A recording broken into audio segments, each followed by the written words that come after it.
You're watching the book reviewer.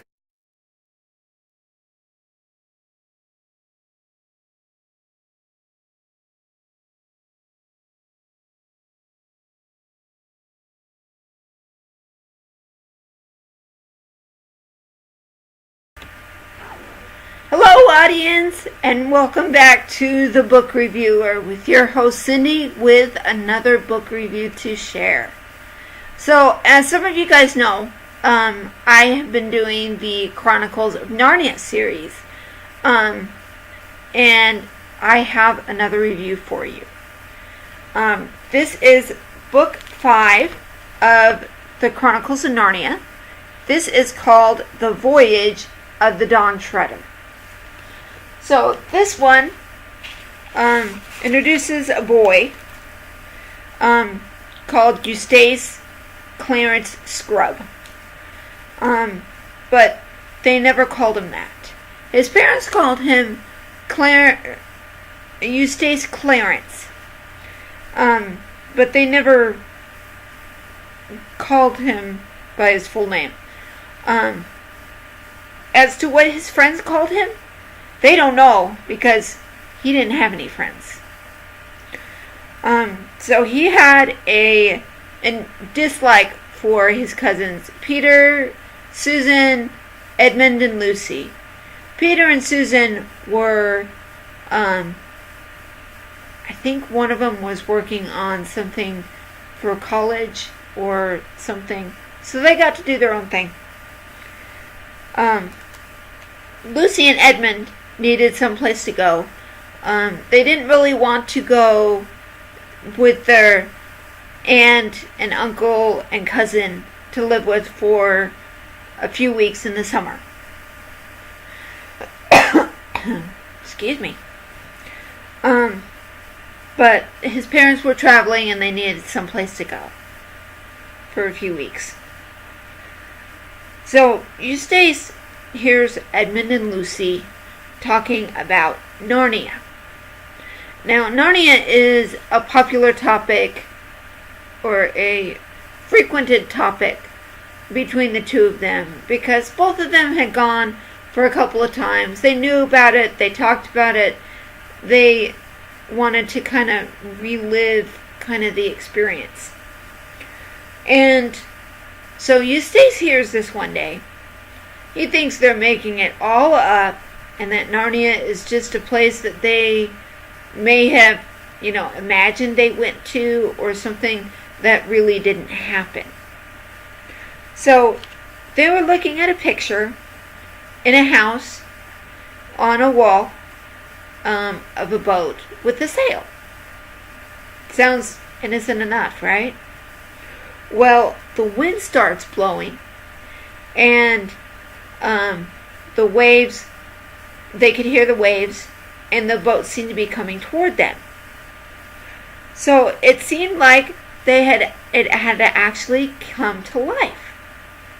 Well, it did. So they meet Caspian.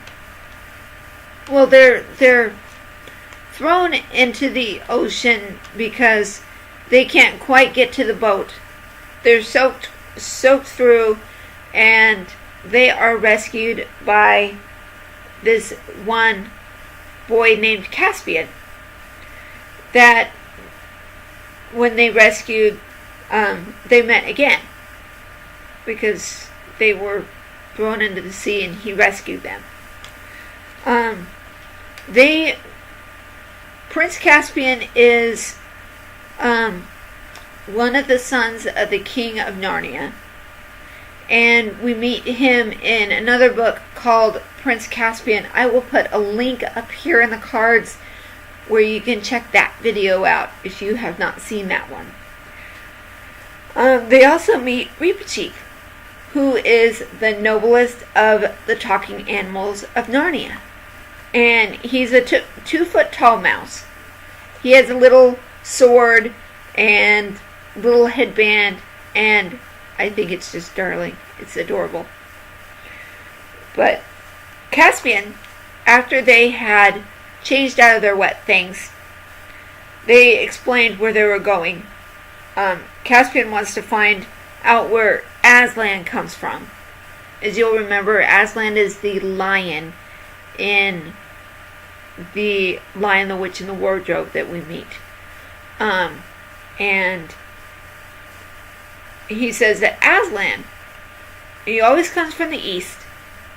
And we read in the books that his father is the emperor across the sea. So he wants to kind of investigate that. So the name of the ship is the Dawn Treader, and that is where we get the title, The Voyage of the Dawn Treader. So they walk by the shore once they hit land, and they meet some men that are not really friendly to them, and they get tied up except for Reepicheep, who is the little mouse.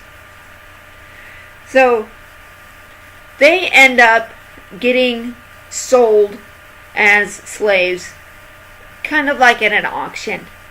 And Eustace could not be sold to anyone for even the cheapest price, because he was sulky, he was whiny, and he wasn't really worth much as a slave, because he had not worked a lot, he didn't want to work, things like that.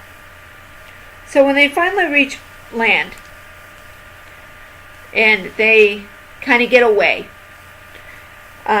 they were resting, and Eustace just thinks of just slipping away, exploring on his own and not bothering with the other people on this journey, because he doesn't think much of his cousins, Edmund and Lucy, and he thinks Prince Caspian is just one of those people that you don't want to associate with. So Eustace does slip away. He wanted to go exploring, and he meets a dragon. So Eustace hadn't the faintest idea of what to do when he meets a dragon. He explores the lair, and he had not thought about, royalties or jewelry or treasure or anything like that. But when he saw it, he wanted the jewelry that was in the dragon's lair. And so he was like, okay, so how do I transport this back to where I want to go? So putting diamonds in his pocket, crowns and stuff, maybe he could wear, things like that. So he fancies all this jewelry. He slips one bracelet or crown on his forearm, past his elbow, on kind of his upper arm. And now he finds himself turned into a dragon. He's in the water. He looks at his reflection, and he is startled by what he sees, because he had expected to be a boy. And knowing Eustace, he thought Narnia was just all made up. Everything that they said was a lie, and now he's turned into a dragon almost by magic. So Caspian and his friends don't know where he is. They decide to call his name, look for him, figure out where he's gone, because as far as they're concerned, they don't really like him, but they are shipmates and they are companions, and they feel a duty to watch out for each other.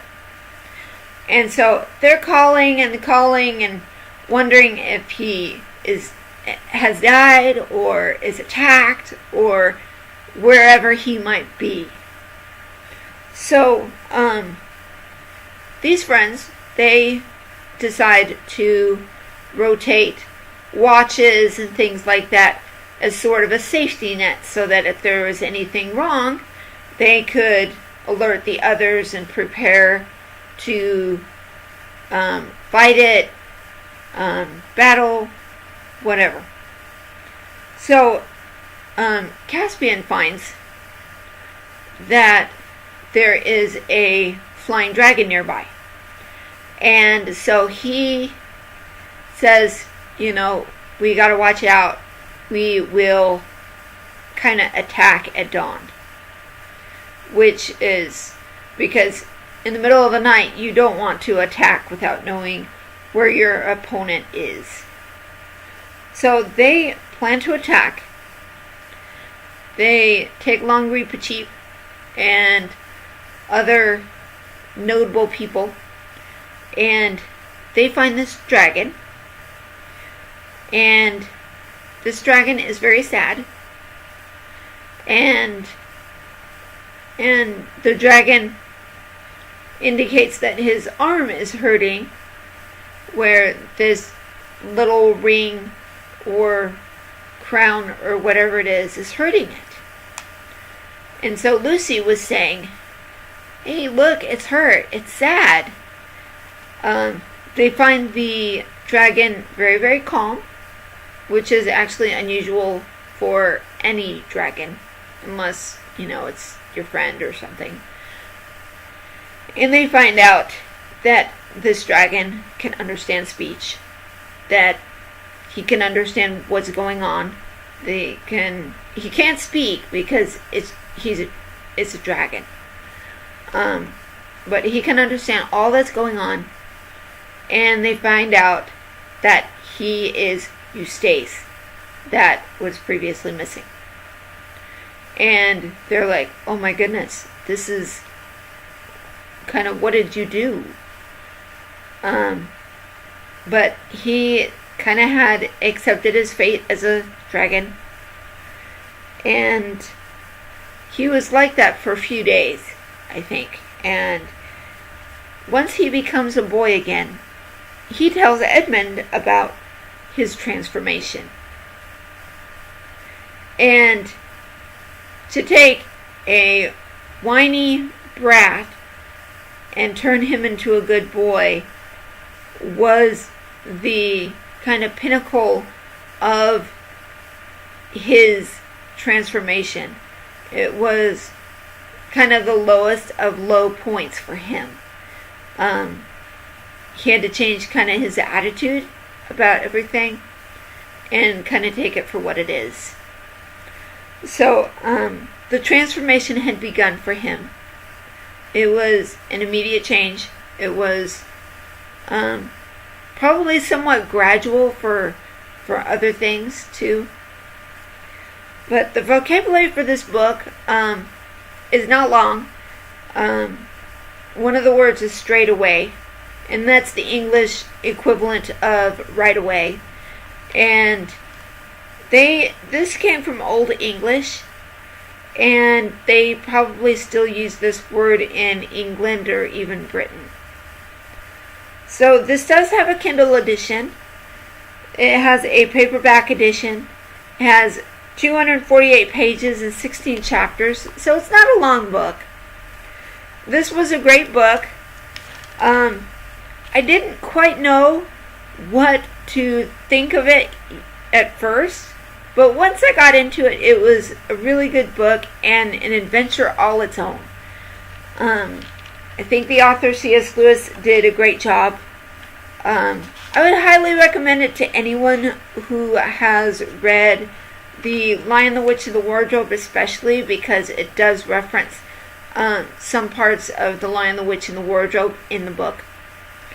I will put a link down in the description below to the playlist of the Chronicles of Narnia that I have done. Thanks for watching, you guys. Thanks for subscribing. Keep reading. Don't stop believing. And we will see you again on Tuesday.